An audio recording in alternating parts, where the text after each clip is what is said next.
Hello Ride On people. Well, the last ride I had, I got about 5 miles from home and this happened. That's right, looks familiar if any of you have ever had a screw or a nail go into your tyre. So fortunately I was only about 5 miles from home, and within that 5 miles it lost 20 psi. It went down from about 42 to kind of around 20 actually, so about 22 psi. And anyway, it's not too long to my 18k service, so I'm going to have a go at plugging it and see how we get on, and if it lasts until the 18k I'll be very happy. If not, if it's just the kind of slowest puncture, I can always get it to the dealers and have it repaired. Now if you've got a puncture in your sidewall, different matter, that could be potentially quite dangerous, so you need to replace the tyre. But if it's just in the main tread area, it's up to you whether you replace them or not. But I've seen guys have punctures on GS's at well over 100 miles an hour on a freeway, and just slowly move to the side of the road and stop, and they're perfectly fine. So I've had cars that have been plugged and the plugs lasted over 20,000 miles, so not very long to my next service, so I think I'll risk it, assuming I can plug it and the tyre stays up. I've never ever plugged a tyre before on a motorcycle, but I do have the kit. So because my rides tend to be quite long, usually kind of more than 200 miles or so, I always make sure I carry some waterproofs, and I carry a little compressor kit, a little tyre plug kit. This one's from Dynaplug, and some kind of latex gloves, or these ones actually come from a set of the wife's hair dye, I think. Just handy to have if you need to get your hands dirty, either because you're at an accident scene and there's blood, or because you're messing about with dirty wheels and stuff and you want to keep your hands clean, along with any hand sanitizer, the gift that keeps on giving from 2020. Okay, so my kit is called the Dynaplug Pro Aluminum Tyre Repair Kit, and I've never used one of these before, but I did my research and this seemed to be just about the easiest one to do. Now the back of this unscrews, and that lets you have these tools. One is a plugger if you just want to stop air escaping from your tyre, because ideally you shouldn't do this with less than 10 psi in the tyre itself. One is for if the screw has gone in at an angle, you want to make sure the hole's very clean before you put in the plug. That's what that's for. And these are 3 plugs already pre-installed.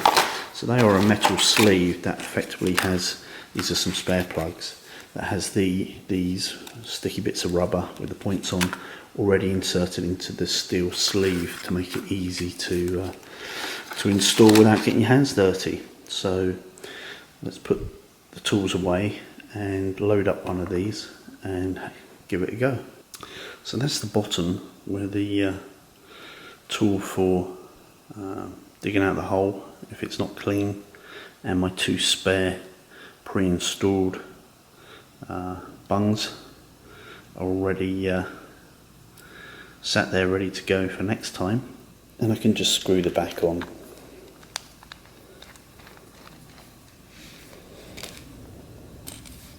And then take this front off.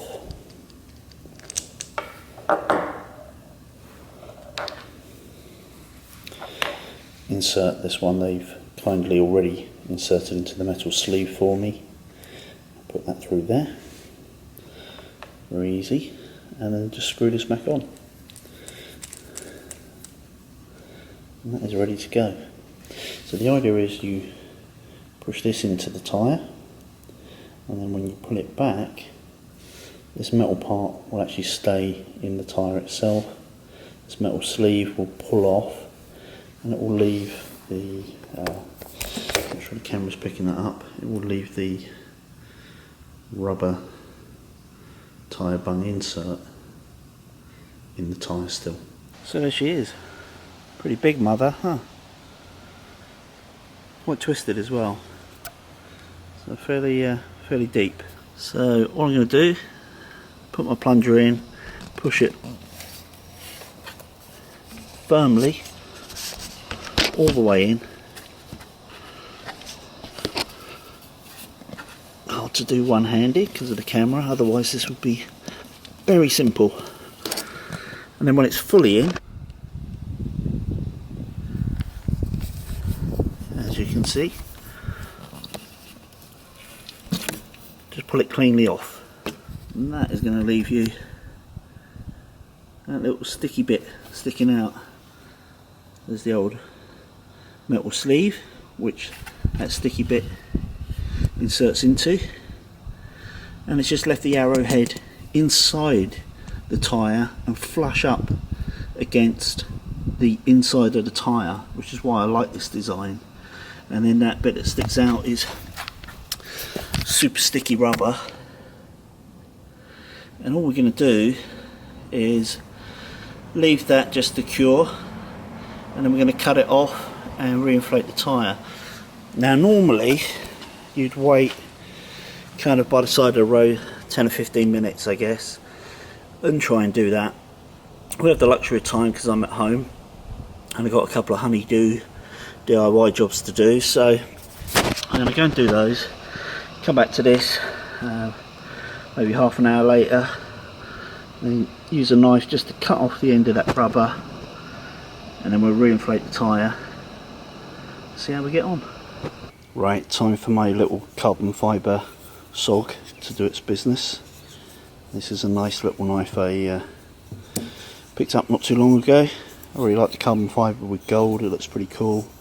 It's got a nice hard CPM S35VN steel blade, and should be complete overkill for this job, but we'll see. Anyway, I'm going to cut off that now. Just cut through that.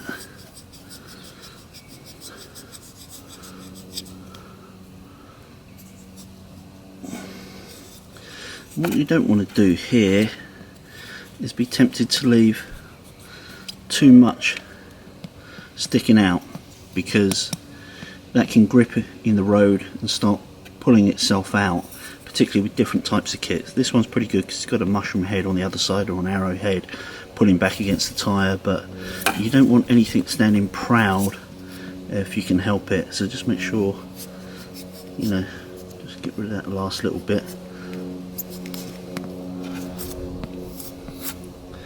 And that should be good. From the side, hopefully you can see that. That's what it looks like. So let's put some air in it, see how we go. Now here's a nice little stocking filler I bought myself for Christmas. It's from Avid Power, and this particular tyre inflator kit comes with a plug-in that will plug into your 12-volt power socket, or cigarette lighter socket as we used to say back in the day, and also a separate charger. This 20-volt max base unit just slides off and slides on, so it's a bit like a drill, and you put in your PSI. You can change the weight, the measurements there rather, but you put in your PSI, tap it on, press the trigger, and away you go. And I really like it. I've got a number of these kind of mini compressors, if you like, for want of a better expression, and this is by far the best. I find I can inflate the 4 tyres on 2 cars and 4 tyres on 2 bikes in one hit, no problem whatsoever with a charged battery. I like it because it's fast and it's quiet, which is something that I can't say of my other units. So you know, if you're looking in the market for one, I'd say get one. So with this, you just dial in the PSI you want. I'm going to go for 42, press the trigger, let go.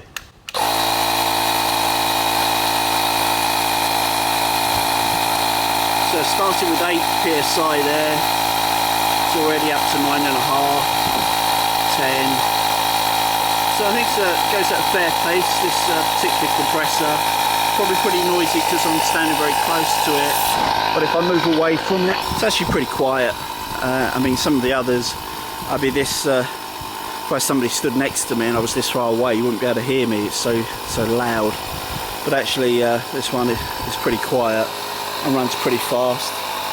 and I like it. It's already up to 16 psi. And there we have it, 42 psi, or just over.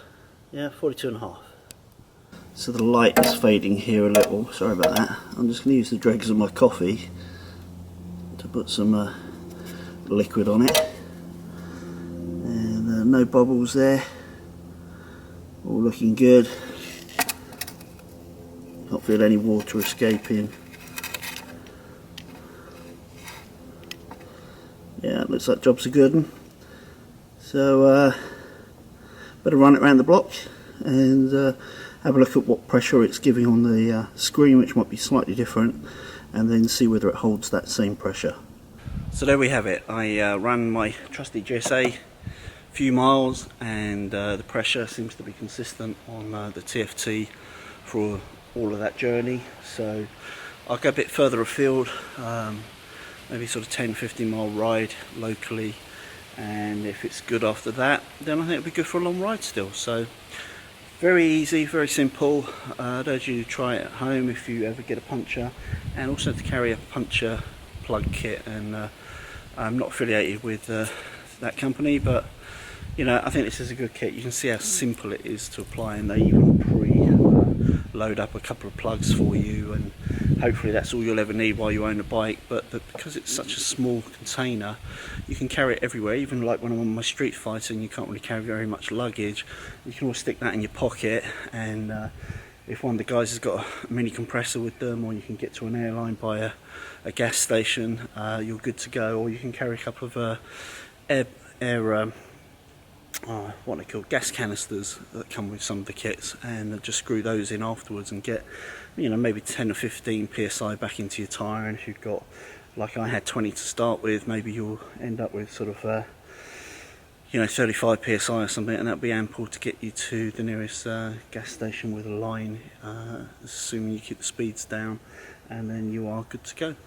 Alright, ride often, ride careful, ride on. Hey you, if you want to become one of the Ride On people, don't forget to subscribe. Ride often, ride carefully, ride on.